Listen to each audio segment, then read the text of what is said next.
Alright then, hello guys. Today we're going to be doing a new Pwnable.kr challenge, and the challenge that we're going to be doing today is going to be called blackjack. And the file description says this: hey, check out this C implementation of blackjack game. I found it online. And then I already have it open up right here.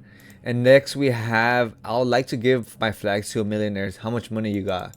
Running on Netcat. So for this challenge, it looks like they implemented a game of blackjack, and the point and how we get our flag is basically becoming millionaires. That's what it's telling us right here. So first things first, what I did was check out the source code of the thing, and also I just opened up the game too side by side to see what was going on. So copy, I'm gonna go right here and then press enter. So we look at it prints out blackjack and it's telling you, are you ready, yes or no?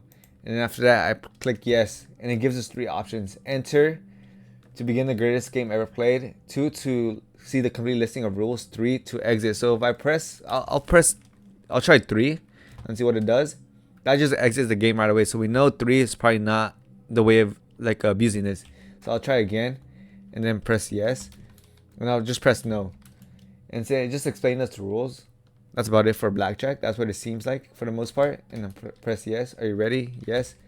And it seems like it keeps to go back and forth. So none of that logic seems to be affecting our cash value. So I'm guessing the vulnerability will most likely be in enter 1. So we'll look at the code, and I'll just put this out right there. So if we go right here, go to the top, go right here, print out the ASCII art. Then we go to ask tile, and then we go straight to ask tile. And then in ask tile, it gives us the options. Are you ready? So that's when you press yes or no. Then it gives us the options: enter 1, 2, 3. We know 3 exits right away. 2 is just to loop inside and out the game, just to explain the rules, then go back at the beginning again. So we know 2 and 3 are not it. So we'll just click 1 and we go to play. So we go straight to play. I could probably just control F it, but this is like a lot quicker.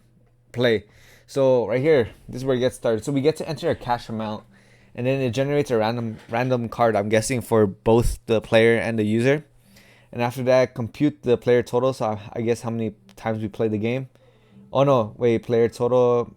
Oh, that I'm pretty sure that just holds the player total. Prince, your total is. Oh, is this how much money we start off with?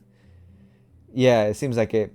Okay, so let's just play the game to see for sure. 1 cash. Your total is 8. Oh, so I'm guessing it's the card, and then we have initially we started with 500, so I'm guessing that's what's going on. So let's go back to here. Okay, so yeah, it prints out the cash amount. So I guess we initially started with whatever cash is set. So I'm guessing cash is probably like 500, like I said. Player total, which probably be the card, and then after that we get to dealer and then betting. So let's go with dealer, see what happens in dealer. So in dealer, it just initializes generates random C for random function. And so I guess it just prints out the dealer has a total of, oh, so I guess it prints out the total that the dealer has. Yeah. So I guess that doesn't really matter too. Play, dealer, and then betting. So betting. So I guess this is where we enter our bet. So enter bet. So that's one of the things that you do at the beginning. You enter your bet. I guess enter the amount. And the thing that stands out right away, and the thing that's like the red flag for a lot of people, is bet greater than cash. So the cash amount that we have is 500, and so I guess it wants us to bet. What is it right here? Bet. Oh my god, I lost it. That's funny. Stay cash betting. So it wants us to bet a bet amount that. Oh, if bet amount is greater than the cash, your player tries to bet, you cannot bet more than what you have. So it's checking that we don't enter something that's greater than 500, since it kind of makes sense. You can't bet more than what you have. But what it doesn't check is so it's assuming that we put a number between 0 and I guess 500, but it doesn't check for negative numbers. Because if you look at the test case, what is it again? Oh, right here. It's not checking for negative. So what we could do is insert a negative, and you'll see how the negative gets affected later on as we play the game. So we put a betting, and then if we go back up, it says right here betting. So it plays the game. Player equals 21. Unbelievable, you win. Cash plus bet. That's it. That's if you win. But the logic is when you're losing. So if we go back right here, cash bet. So right here, if player total is over 21, which is the loss, I guess this is for us, buddy. You went over. So imagine if we lose the match. So it tells us that we lost because I guess it counts if we win, how many times we win or lose. That's with this logic. But the main logic is right here, cash minus bet. So initially the cash is 500. So if we go open up right here, I'll just exit out right here. So going right by like this, cash minus bet. So if you go right here, Python 3, initially the cash is 500. So 500. But like I said before, and it does minus whatever the value that we input inside here. So the value that we're inputting inside here is how much we're betting. And the betting amount, supposedly, it assumes that we input a number between 0 and 500. But that's not the case. What if we want to input a negative number, something that's less than 0? So let's say like 100. So if we do something like this, we see that we get a positive number, and it'll change it. So if we go back to, if I exit out right here, and see right here, are you ready? Yes. So enter to begin with the greatest number played. Enter betting amount. So let's enter like 500 just to mess around. Minus 500. Now we like to hit or stay. I'll just say hit, because either way we want to lose, because like if you check the cash minus bet, it happens multiple times. Cash minus bet. Oh, cash minus bet. Cash minus bet. It happens if your player's over 21. So when we lose, if hit continues, or when we keep on hitting, and then it happens if the player total is less than the dealer's total. So it happens a bunch of times. So we'll just keep on playing. So I'll just press hit.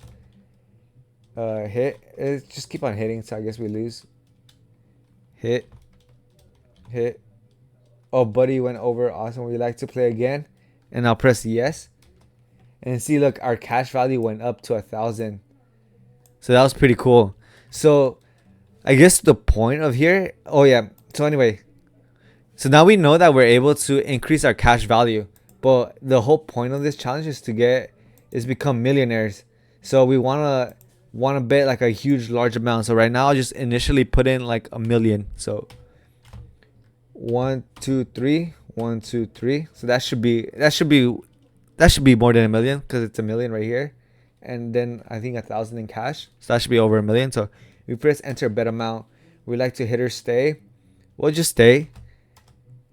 Okay, you have chosen stay. Wise choice. So you have 0 wins. Awesome. We like to play again.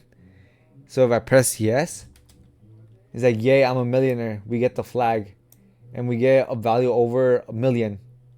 So that makes us a millionaire. So it makes sense. So we enter this, Control V, and then auth. We see that, oh wait, I need to log in. Oh, but anyway, yeah. Yeah, that was the point of this challenge. It was just basically to get the flag. So this is the flag. Yeah, I'm a millionaire. And these are the steps to do it. So the point of this challenge was just to show you guys that, I guess, C code in general, you have to be very careful, because they don't have checks for specific stuff like that. You're gonna have to code that in.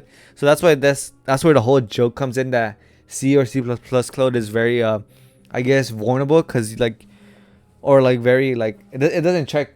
Yeah, there's no checks, unlike some other languages.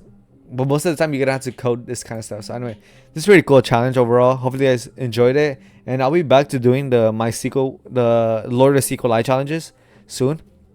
But just because I want to get better at pwning, and then yeah, that's all. Anyway, hope you guys enjoyed this video, and that's about it for me. Peace.